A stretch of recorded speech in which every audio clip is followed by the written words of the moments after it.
you've come out and said this is more than just a policy difference, but at what point, sir, did the situation go from political policy differences with the Biden administration to one that you and your colleagues believe is worthy of impeachment?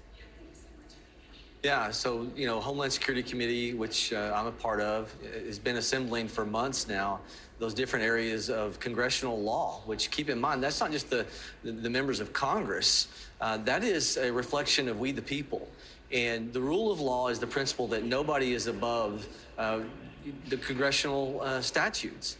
And no member of the judiciary, no bureaucrat, no president, no member of Congress. And so when you have a bureaucrat that our committee has identified 8 to 10 different areas of federal statute that they are purposely not enforcing and doing just the opposite, then at what point do we realize that whatever we tolerate, we empower?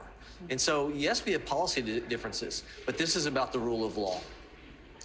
Yeah, I know, you're accusing him of willful refusal to comply with the law, breach of public trust. A lot of Democrats now crying foul over this impeachment push. As you know, you have House Minority Leader Hakeem Jeffries saying in part this. He said House Republicans have produced no evidence that Secretary Mayorkas has committed an impeachable offense. House Republicans have produced no evidence that he has violated the Constitution. This is a political stunt and a hit job ordered by two people, Donald Trump and Marjorie Taylor Greene. What's your response to that, Congressman? Well, I think, it's bogus that the Constitution itself says in Article 2, Section 4, the vice president, president, or civil officers can be impeached. And when you look at Federalist 65, Alexander Hamilton made the point that impeachment is to be reserved for people who abuse or violate the public trust. It goes on in that document in Federalist 65 to actually say that impeachment, based upon the British Parliament's use of it, is to be, quote, a bridle in the hands of the legislative body to be used upon the servants of the executive, of the government.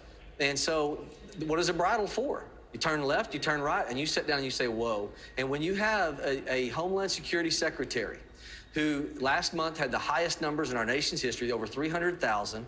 You go back just in 2017, we had the lowest numbers in 40 years in 2017 under the Trump administration. The only difference is the ideology. It's not a change of congressional law. That congressional law says plainly, when someone comes in this country illegally, they are to be detained until they are deported.